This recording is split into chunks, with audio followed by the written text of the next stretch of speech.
Oh, boy.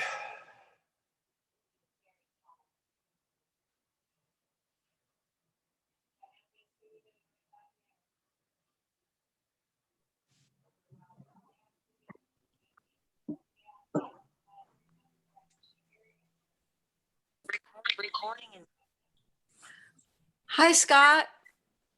Hey, guys. Hi. Hi, Are you Rex. folks? Hey, Simone. Hi, Guy. He's back there getting a drink. Hello. How are you all? Doing good. Good. Good. Nice, Yeah, we're good. nice to Yummy. see these little summer faces. Hi. This meeting is being recorded. Uh-oh. Mm-mm. Uh-oh. Uh-oh.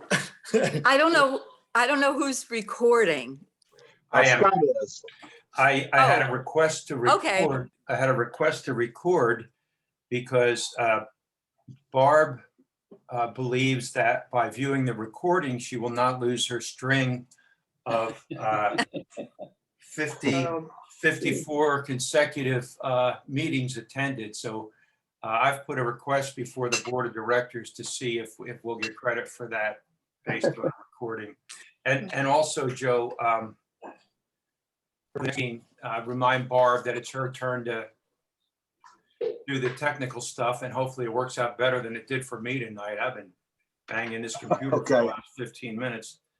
I will- I also, Yeah, that's why I asked, because we've been struggling with the technology. So well, I just didn't get a I just connection. wanted to make sure I wasn't. Zoom just, Yeah. Zoom wouldn't let me Well, put it together, and all I saw were little wheels spinning around all over the place, which makes me want to put my fist right through the screen.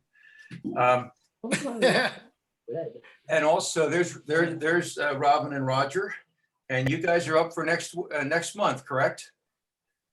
You can talk. Sound, Why not? Oh, We are up for next month, but we need some help. We have a memorial service for a friend who passed away this year. And the wife is a particularly good friend, and it happens to be on that Tuesday. Can we get some accommodation and get some swap with someone? I know this is late, but this is our circumstance. hey, it's a month before the next meeting, and no one plans these things until a few days before, so I don't think it's late notice at all. Anybody on this call want to jump in for August 3rd? camera, it doesn't, that's not relevant for. No, but I want to be able to see it. Rex, some of your favorite legal cases that you might want to tell us about? Well, Some of the, well, we have an alternative. It would be interesting to recite some of those instances, but I may be constrained by issues of confidentiality and the code of professional responsibility. Nobody's going to say anything. I won't say that. Your secrets are safe with us.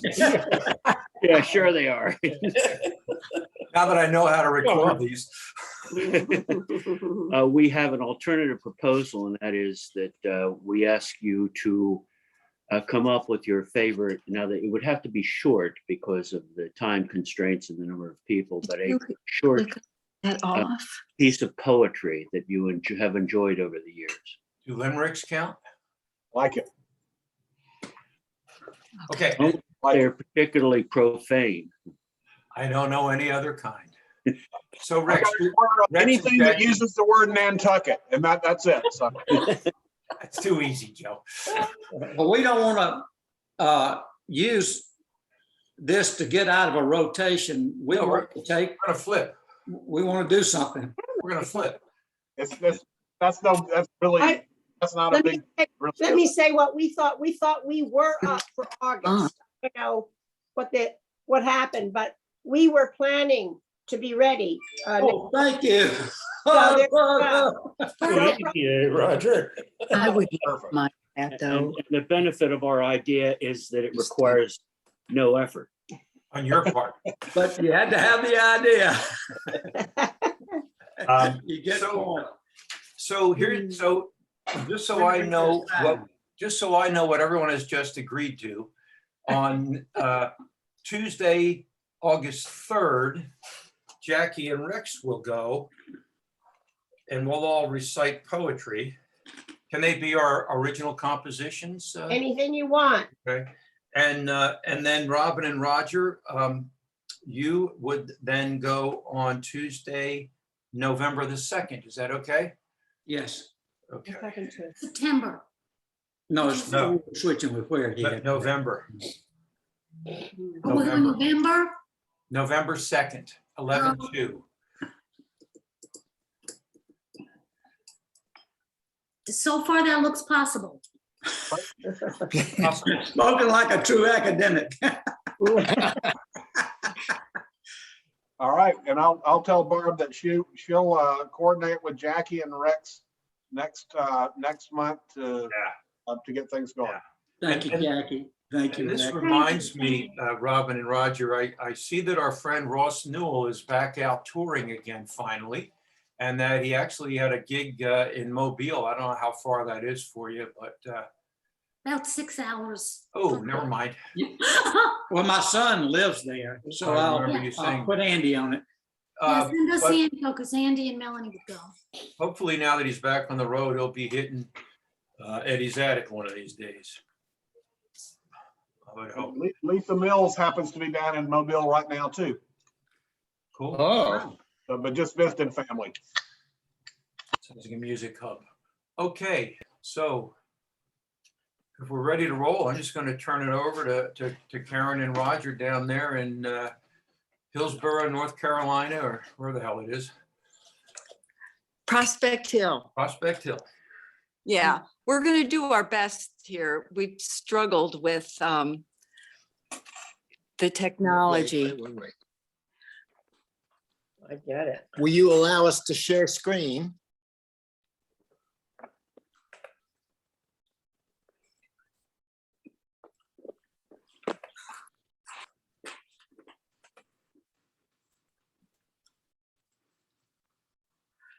Okay. All right.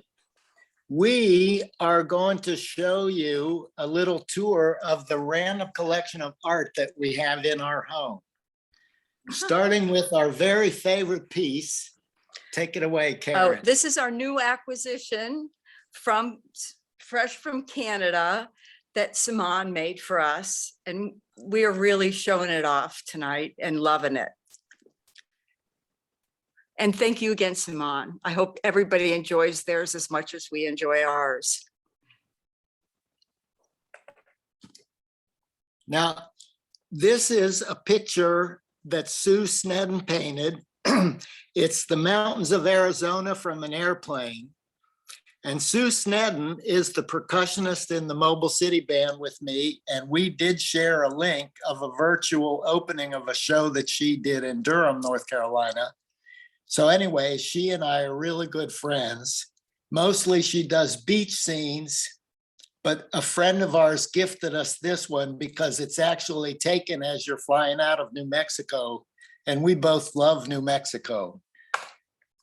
If you have any questions or anything, just chime in. And this one, this is also a Sue Snedden. She lives in Charlotte, North Carolina, which is real close to Wilmington. And this is a stylized picture of Shell Island, which is a high-end, high-rise condo place on the north end of Wrightsville Beach that they should never have built because it floods regularly. But anyway, Sue gave me this one because she and I have an affinity for the Counting Crows, and one of the Counting Crows songs goes, "Little perfect blue buildings beside the green apple sea." And there they are. Next we have, At this point, who the hell would want to live in one of those things? I don't know why anybody does. I Yeah. thought they were condemned, but apparently they're still open. They did some repairs and opened them up again. And 2 years ago, there was the last hurricane hit the Wrightsville Beach area like they so often do. And so they had to close it down again for a year's worth of work. And it was closed then a second year for COVID. So I think it's back open again, as a resort. So, but this is our friend Lowry Begay. And I think Roger sent you all a link of him back when he did his Native American talk. And Lowry is a hoop dancer. And like so many other talented people, he has many talents. And so this is a self-portrait. And he spent the night at our house a couple years ago and gifted us with this one. And it looks like it's chalk. I just love it. And if you get a chance, look at his videos on YouTube, because they're really amazing. So.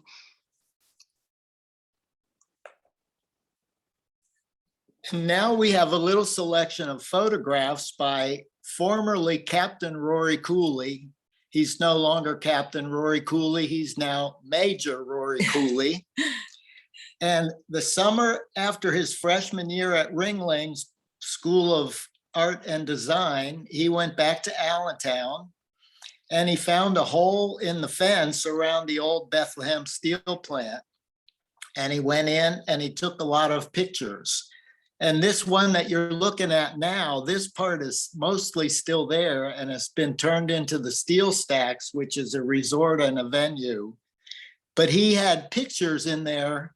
He went in some offices and there were file drawers open and papers and files on the floor, and there were tools and I-beams laying in the dust in the actual mill. It was crazy. But the best one that I thought that I can never get him to give us a copy of, he took a picture of a coke oven door, and the sky is an incredible bright blue behind it. The bricks of the oven have rust running down from the door, and there's this incredible bright green grass in front of it. You can read the coke oven number 59 or something like that. Anyway, it's a beautiful picture. But while he was doing that, it inspired him to do as his senior thesis, industrial decay. So we have a couple other examples of his senior project from Ringling. This is an old motel between Sarasota and Bradenton. Church. Oh, I'm sorry, this is the church. And it says, the prayer sanctuary. And I've always loved the framing of this, with the weeds in the road and all that kind of stuff. This is the motel. Do we know where this was? Not exactly. Okay. Anyway, this is an abandoned motel somewhere in Florida. And again, I wasn't there. I swear I wasn't there. You Yeah. stayed there? Do you know where it is, Roger? I swear I've never seen it before. And this one, you may have seen this one. This is a slide ride that's across the interstate from south of the border, at the border of South Carolina and North Carolina.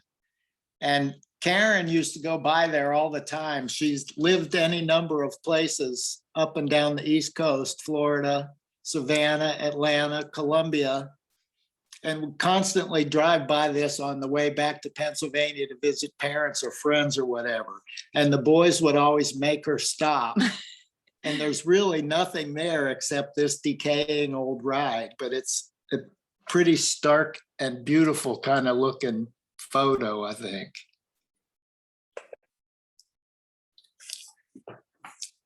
Now this one has a really interesting story. This is a clipper ship etched into something and poured with brass.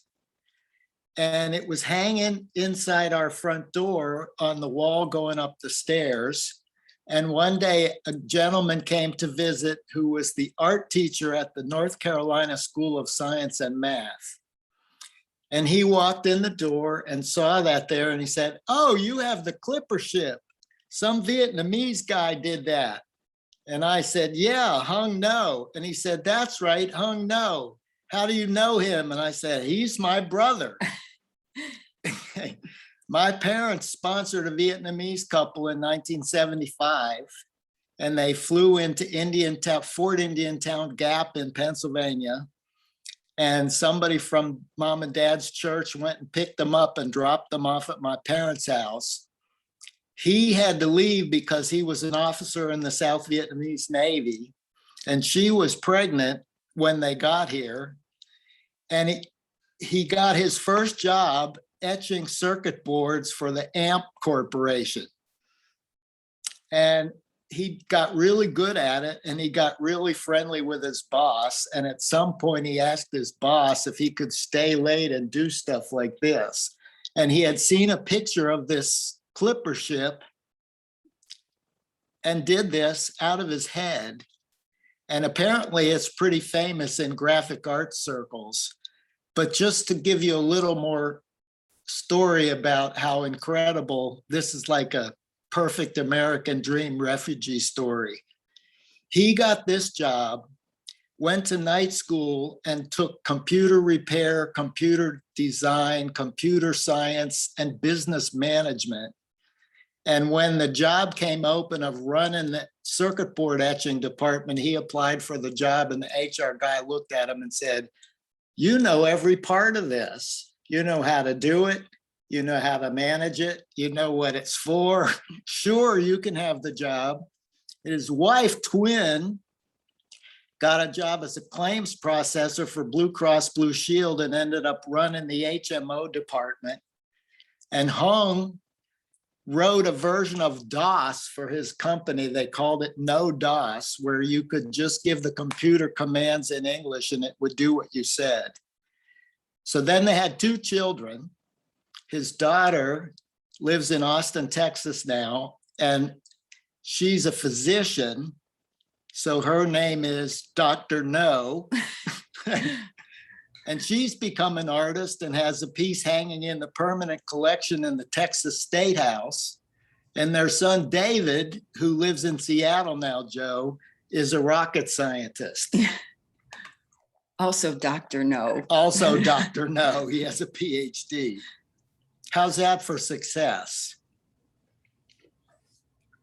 So anyway, they're very sweet people and we love them very much. And at some point, they got to go back to Vietnam, which they can do now without him worrying about being killed. And they gifted us this piece of folk art from Vietnam, which is a black lacquer background and a scene of a moonlit village in Vietnam. And all the color on there besides the black are glued on bits of eggshell. You know, it's one of those things that make me think you would go blind if you were trying to do that. Yeah.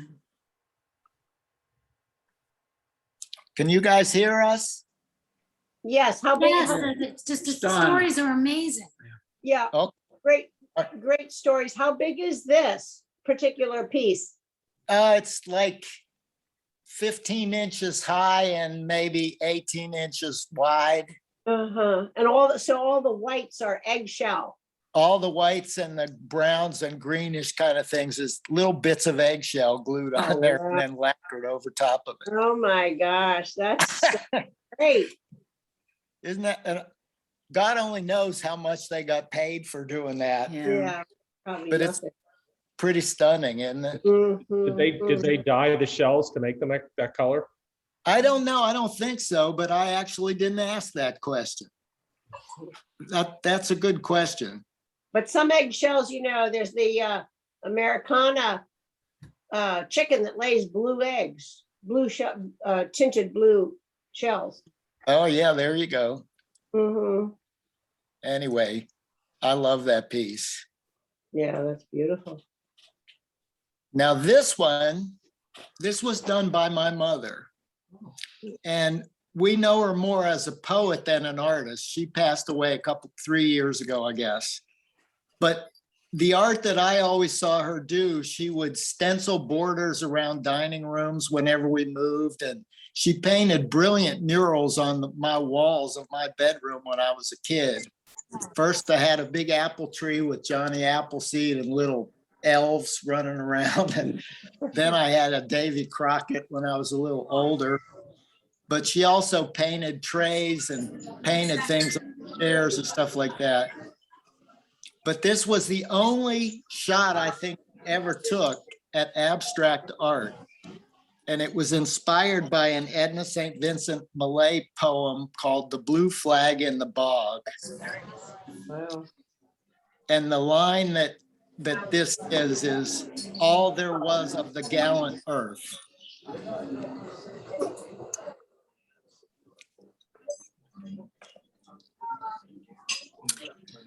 This is a print I picked up on a trip through Virginia up 81. And I liked it because it's kind of morbid, but it's the deathbed of Philip Ramser. And he has a local connection to Caswell County. That house, no, okay, let me get this straight. He spent a lot of his childhood in Caswell County at a cousin's house in Milton. And he went there to recover from his injuries on the battlefield. And I was struck by all of the people in this picture being friends and all being there together, because there's so many of them who are Union guys. You can tell right by looking at the picture. And Ramser was a Confederate. And the reason is one of the guys is DuPont, Henry DuPont, and they were roommates. And then, yeah, that one. And then this is Custer, and they were good friends. And Alex Pennington, and then that's Wesley Merritt. And this is Major Hutchinson, and that the doctor is Dr. James Gillespie. But anyway, I thought it was kind of a touching scene from the Civil War of something that you couldn't imagine happening, but I guess it did happen maybe fairly often because, you know, some of these people were in school, college together or whatever. It was just a couple of years before this that they were all in West Point. And the DuPont guy who's on the right was Ramser's roommate. Yeah. And Custer and Wesley Merritt were suite mates. So the four of them were together while they were at West Point. And when they captured the ambulance that Ramser was in, Custer said, "Who's in there?" And Ramser yelled out, "Don't tell them who it is." Yeah. And Custer says, "Ramser, is that you?" Yeah. They were such good friends, he recognized his voice. And we stopped at this place. It was Bell Grove Plantation in Middleton, Virginia. It's right off 81. And the reason we stopped in the first place is because I'd heard about it on some National Geographic special, I think, when they were talking about ghosts of the Shenandoah. And so the place is supposedly haunted with Ramser's ghost. But when we walked in there and we were looking around, and I asked somebody who worked there which room is, or which, I don't know, I asked her something about the ghost, like where have people seen the ghost? And she said, which one? So there was a family there long before the Civil War, and they had this real sordid story about murdering a slave. So there's more than one ghost there.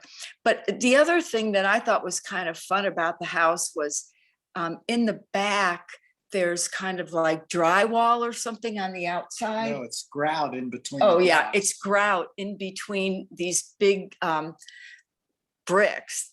And the family who lived there before like 1800, their kids took sticks and put graffiti in the grout while it was drying. So you can see all this written stuff by little kids in the grout between almost all of the bricks. It's pretty funny. So, So the last one in our presentation here, Karen was inspired by all this art to try photographic art of her own. And this next picture is the result that she took just a couple of days ago. And we call this Pepper's lounging. Perfect. I love it. Right? Yeah. So as you can tell from that picture, our banana pepper crop is going wild this year. Uh-oh. Send us some of those banana peppers, if that's legal. That was a wonderful presentation. Excellent. Thank you. Thank you. That was fabulous. That was fabulous. Thank you. Hey, Good. Rodger and Karen, obviously Merritt and Custer were cavalry. Were the rest of those guys, and was Ramser cavalry? No, Ramser was division commander, I think. So he commanded infantry. But you guys, we should meet you up there sometime because it's a real interesting house. Though apparently they've wrecked it. I think they've turned it into an inn. They put big wings on the side of it. B&B. And there's, Techie, you won't like this, but there's a battlefield that was right next door, and there's actually a cannonball dent in one of the blocks of limestone on the front of the house. No, we stayed, remember, Joe, when we stayed in Vicksburg. Vicksburg? There In was Vicksburg, was it the Pink House? I can't remember, but there was a It cannonball. was a different house, but it was, there definitely was a cannonball in the wall of that house too. In the wall, yeah. Yeah, which was cool. Right. But, That was but if I may be allowed to continue just briefly, your Rory's photograph of the steel stacks Uh-huh.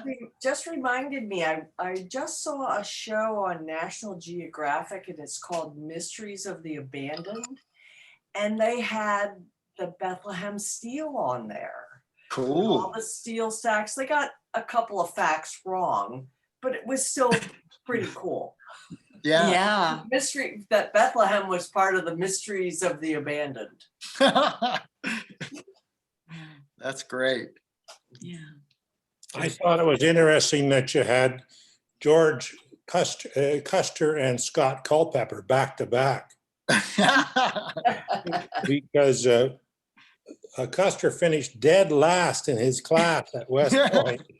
Yeah, he did. And then he finished dead. And then he, later on, Occupational hazard. sorry. So how is everybody? Yeah, you owed me one guy from yesterday.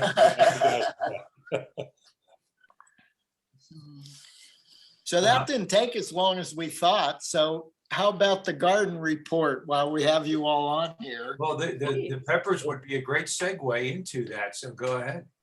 Well, our garden is being odd this year. The peppers are doing really well. The beans and the squash are running us out of town.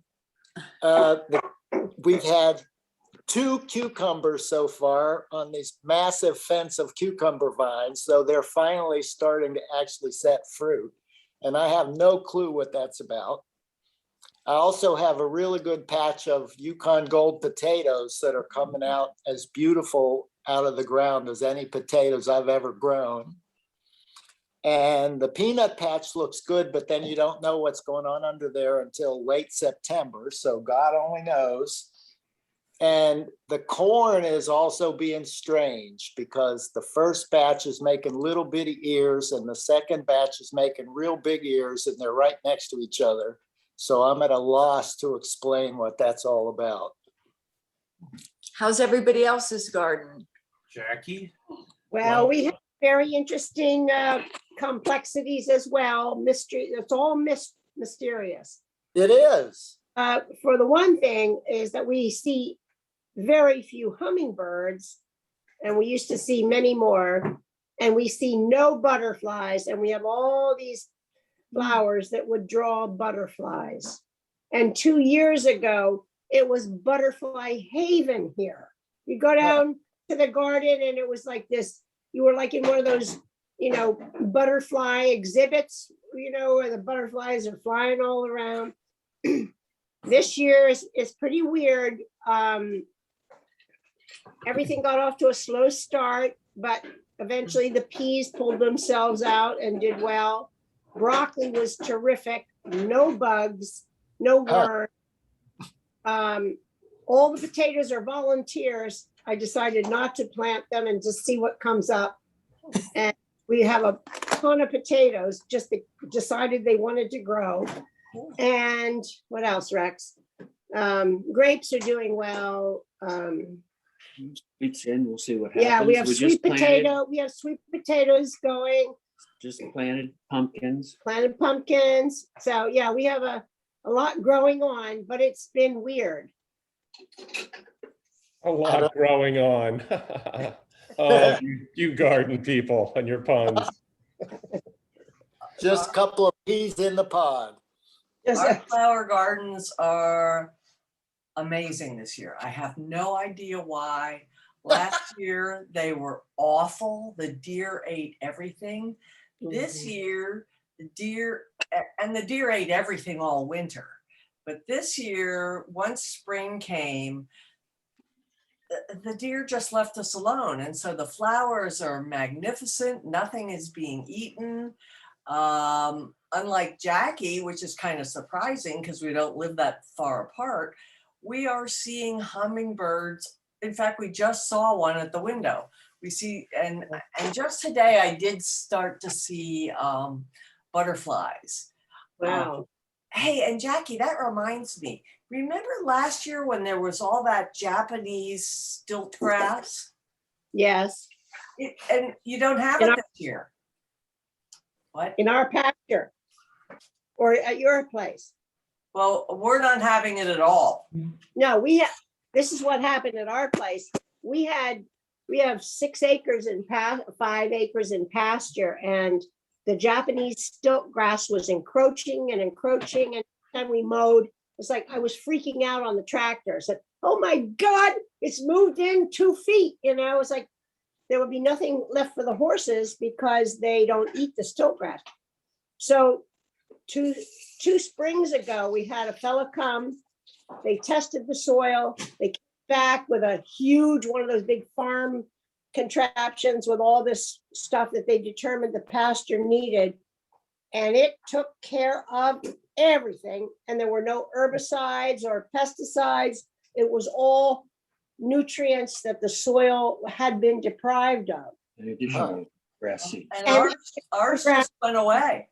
What? And Ours yeah, just went away. Didn't it come went back. away. There is no stilt grass out there. Us too. And now we have to put a muzzle on the horse because she eats too much grass. So anyway, Well, the good I think in giving the soil what it needs rather than trying to do something to get rid of what's there that you don't want. Yeah. we've actually had so many hummingbirds here and we've gotten to know them on an individual basis. And we've actually learned how to communicate with them by holding up signs. Don't go to Bickley's.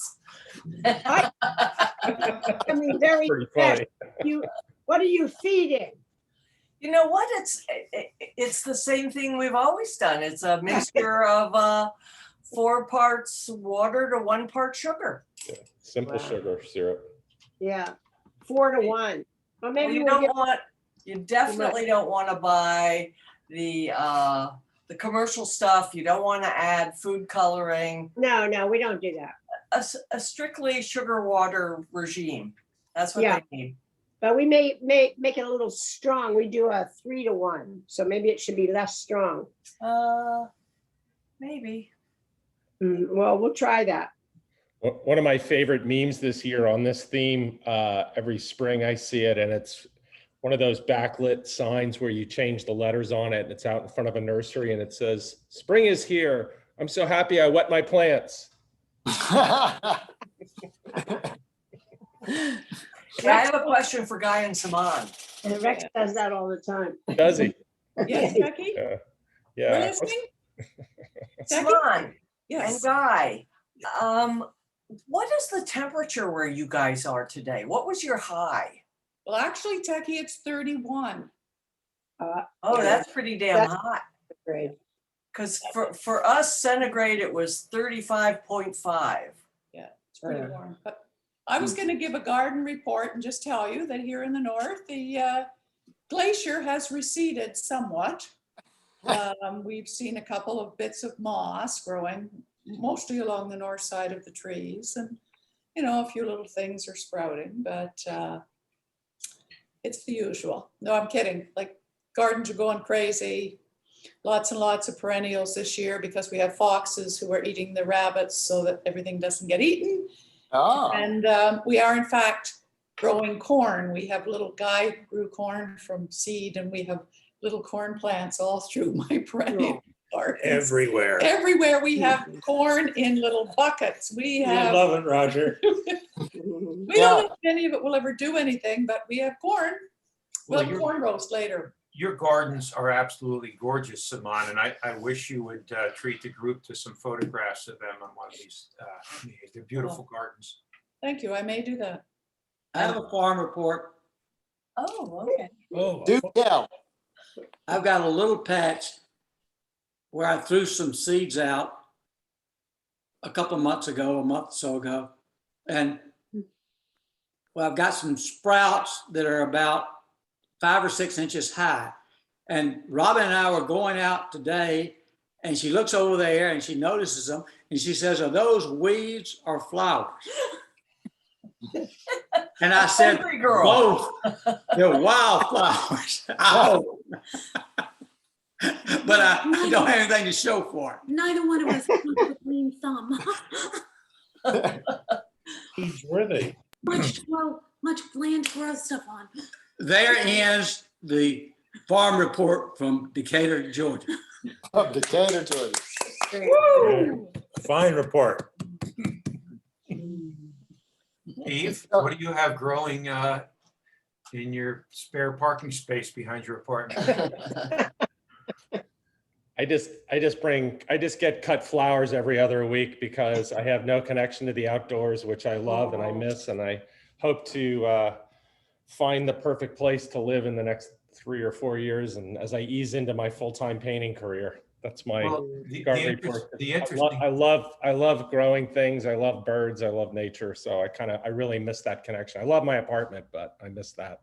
the interesting thing is that the one person on here who lives in an apartment is the one who's constantly providing me with plant matter. In edible form. There you go. Well, yeah, my connection to nature hasn't gone away completely.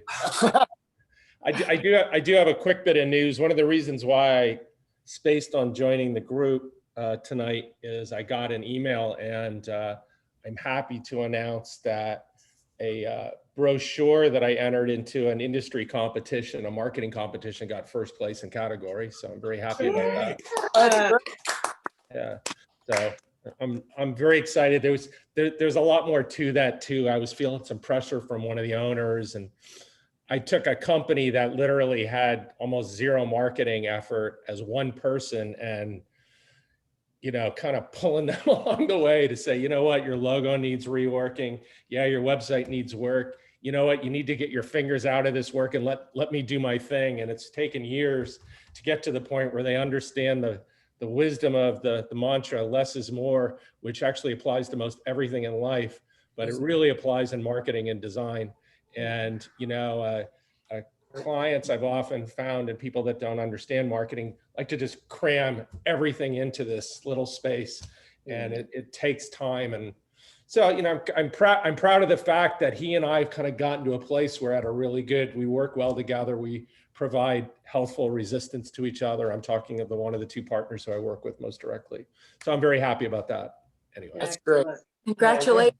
Congratulations. thanks so much. Congratulations. Good Congratulations. art report. Yeah, it was an art report. There you go. Yeah. And I'm sorry I missed the early part of your presentation, guys. But Well, for Beeve and for Cindy, who also joined in late. Cindy, I'm assuming, we don't see you, but I assume you're on your phone. I was requested earlier this afternoon because Barb got called away to record this session, which I've done. So as soon as I figure out how to retrieve that recording and what to do with it, I'll send it to you. It shouldn't take me more than 3 or 4 months. I have a question for Joe. Speaking Yes. of, tell me about the painting behind you. He already has. I know. Tell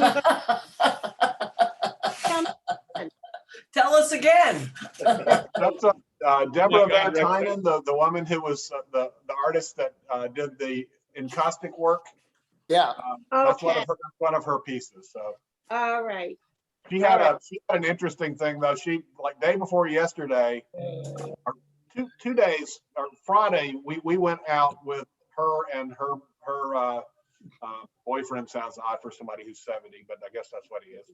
And we went on the Lady Washington, a tall ship out here, and did a sail on the boat. And the next morning, there had been a little wine consumed the night we were on the boat, and I ran into Deborah on her way to the studio about 10 o'clock, and she was complaining about the amount of forced alcohol she had to drink the night before. And she went to the studio anyway. And some dude who's from Northern California was in town for a relative's funeral and happened into her studio and bought like 5 pieces of her art. So Wow. very, very significant day for her. So she was glad she made it to the studio. Yeah. Yeah, good stuff. I'll say that piece behind you, Joe, is one of my favorite pieces of hers, having looked at a lot of the stuff from her tour and the stuff that she had going. I really dig that piece. I love the linear. Yeah, I do too. I do too. I think it's very cool. Thank you. We do too. And it's actually very reminiscent of looking out the window here too. So Color palette. Yeah, particularly in the fall and winter. Yeah, I would think. It really is evocative. I love it. I love the simplicity of it. Yep. So Joe, is the weather tolerable there now? Oh yeah. Now we had 3 days of heat. That was really all it was. It was, but it was pretty impressive. It was like a heat dome that that when it broke on a Sunday afternoon, and it was about 109 degrees at 8 o'clock, and by like 9:30 it was 85 degrees. It just went away. So it was. Is it predominantly humid, Joe, out your way? No, it's a Really? you know, it's a yeah. We have a morning where we are. We're surrounded by water, so the morning is always foggy, but then by midday it's dry. It's not humid at all. It's like probably 40% humidity or something like that. Oh, really? That's remarkable. Oh, That surprises me too. yeah. Yeah, it's not too bad. We'll send you some humidity if you'd like some. No, thank you. I'm good. But that heat was pretty unusual. I mean, we ended up, Barb's mom had moved to a condo that, was built 30 years ago, and, no air conditioning in it. Oh. And as is the case, most people don't have air conditioning here. And it was, she initially said, no, I'm not going to come. And then she's like, yeah, I think I changed my mind. So she spent 3 days with us during all that stuff. So Good. That's pretty wild. 107 is the all-time record here. wow, that's amazing. So you beat that. It went to 111 one day. Yeah. Joe, weren't there wildfires up in Alaska and stuff? There in like around Kelowna in I guess British Columbia. Yeah. Central BC, yeah. Yeah. There was a town, Beeve, in northern BC that hit 2 degrees higher than the highest ever recorded in Alice Springs, Australia. Wow. 46 degrees Celsius, I think. Unbelievable. Crap. What is that? Unbelievable. And then the place burnt to the ground Right. Yeah. a few days later. Tinder box turned I into a heard tinder that they box. had like heat lightning strikes that caused a huge firestorm. Yeah. Just Jeez. wiped Wasn't out that, the whole place. Guy, wasn't that a village of about 250 people and Yeah, they all had to evacuate because the town completely burned? yeah. I thought it was bigger than that, but it was, It was very small. Yeah, it was very small. It was about that. You're right, Tucky. And they had to be gone like within 20 minutes. Yeah. Geez. You know, grab your stuff and run. but this is all a hoax. Right. That's what I've always thought. Maybe we should get my brother on here. No, we shouldn't. The weather's always been fickle. Yeah, Oh, here's, It has. here's the minimalist, right? Yes. there's the contrarian. Yeah, the contrarian. Mhm. That's a good lead in for your joke for the night. All right. A climate change scientist and a climate change denier go into a bar. And the denier says to the bartender, "Give me the strongest stuff you got." The bartender reaches up to the top shelf and pulls down a dusty bottle and says, "That, my friend, is 97% alcohol."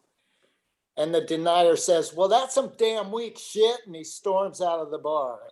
Bartender says to the scientist, "What's up with him?" And the scientist says, "You can show him the proof, but he just won't buy it."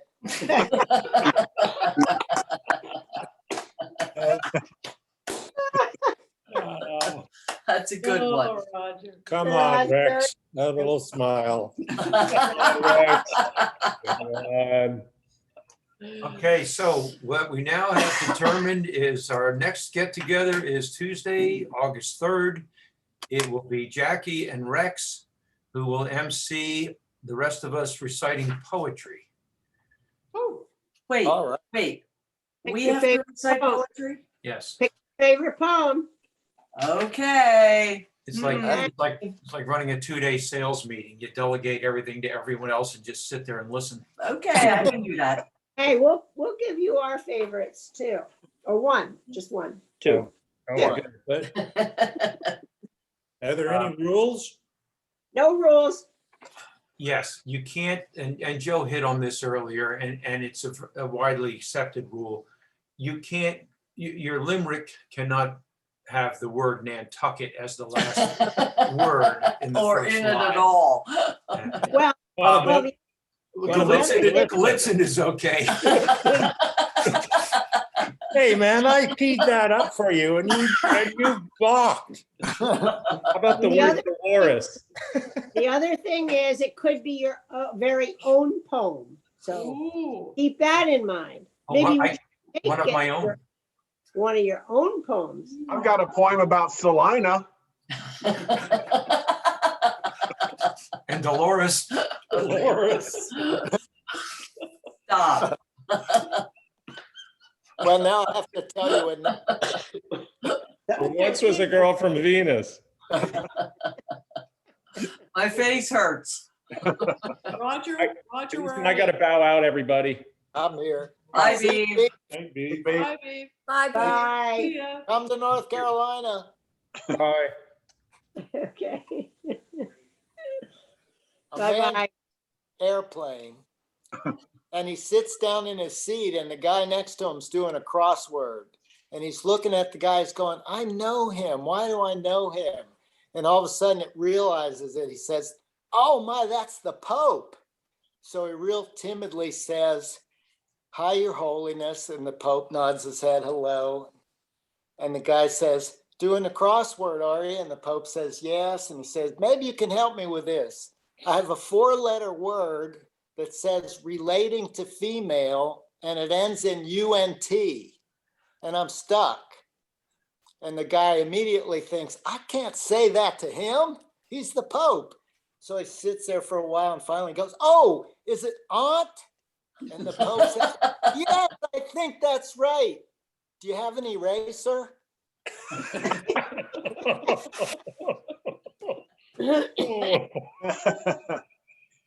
Oh, God.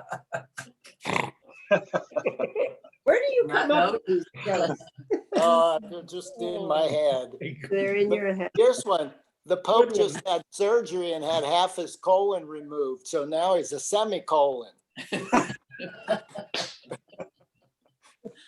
You're on a roll, Roger. Yeah. One more. Nah, should have That's- quit while you were ahead. Oh, boy. Oh, no, he never does. We miss all of you. Yes, we Yeah, do. it's good to see you. Yeah. It's very good to see you, all of you. Hey, Scott, Scott, And- good news. Good news about your health, Scott. Glad to Yes. hear that. Had my hopefully last Rituxan infusion earlier today. Oh, Oh, good. good, Mm. good stuff. Hopefully. Hip, hip, hooray. Woo-hoo. Woohoo. I'm currently infusing with a nice IPA. There you go. Well done. Mm. Good. No contraindications there. It tires you to hell out, that's all. Mm. Really even makes you tired. And then you come home and find out you have to cook dinner anyway. Hey. Tiring. So Roger, I wanted to tell you, you had a picture there of a hotel or a motel, and there was it was a former church, pardon me, and there was some scripture written there, and it reminded me of where Simon and I grew up. There was actually a famous person, Neil Young, grew up nearby there, and there's a roof. This fellow had taken his roof of his house, and in shingles, he'd written, "Jesus is alive." Jesus lives, okay. And so the guy next door, with a bit of a sense of humor, redid his roof too, and he said, "So is Elvis." And so you can drive by on the highway heading to this little town, Omimi, and see this sequence of events. Yeah. Jesus is alive, so is Elvis. Aren't they one and the same? What, Robin? Aren't they one and the same? Mines, yes. I You don't- need to I don't- drive through the southeastern United States and it would say, "See Rock City." Yes. And Ruby Falls. Ruby Falls too. Anyway, Praise Jesus, see Rock City.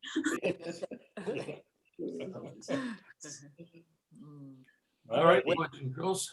Go ahead, Guy. No, I'm done. Oh, okay. One little tidbit, and Scott, I hope you're feeling great tomorrow. Robin and I just returned from the inaugural recruising of the Viking cruise ship line. Oh. Oh, We went around Iceland, and they only had half capacity on about a 900 person small cruise ship, fully staffed. You couldn't turn around without somebody wanting to do something for you. You had 3 or 4 people serving you at dinner, and we had a wonderful trip around Iceland, being at the foot of the glaciers and being sort of in an iceberg lagoon. And we had to be tested every single day. oh, Wow. Spit test every day. And Iceland was having a heat wave. It was bright, sunny, and we never had to wear more than a sweater. About 85 degrees, whatever Celsius nice. version that is, but it was warm. Did you get into the hot pools and the? Yes, Yes, we did. yes, Good. it was Wow. fantastic. So Wow. That's a no, big deal. that was our last week, and I hope we all can return to other kinds of cruises. The entertainment was awful. It was awful. There probably weren't 6 couples out of the 250 couples there that were younger than us. Oh. Mm. Oops. Hey, Roger and Robin, weren't you guys just in Key West? We were, You know, you gotta move, Techie, right? and that was the reason we missed last month that was our anniversary. Better and- music in Key West, better, but Iceland was amazing. And I don't know, Joe, if we made a full report to Barb, but every piece of advice she gave us was spot on. Spot on. Pretty good about that. She's pretty good. She's so good. Well, let me tell you something.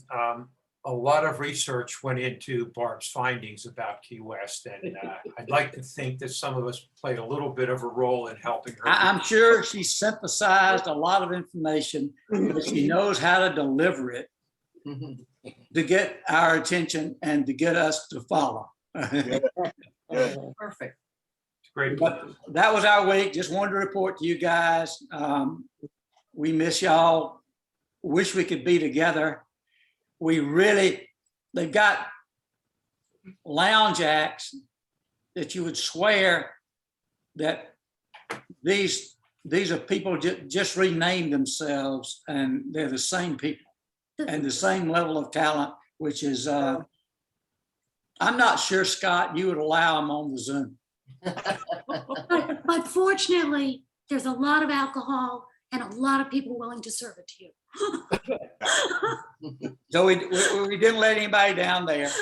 And let's face it, in terms of cruise ship entertainment, you've been spoiled. Yeah. No The bar is set very high. no question.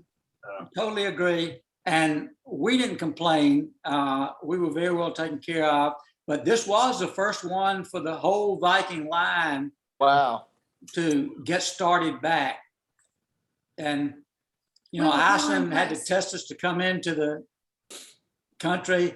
They had to test us every day to get out of the country. And we're in Decatur, so. No, Made did you fly Air Iceland No, we flew Roger. Delta. Delta? Oh, okay. Because Air Atlanta, Iceland, Boston. yeah, they have cheap flights out of Canada and New York too, I believe. Yes. You have to spend a night And Reykjavik. in Reykjavik.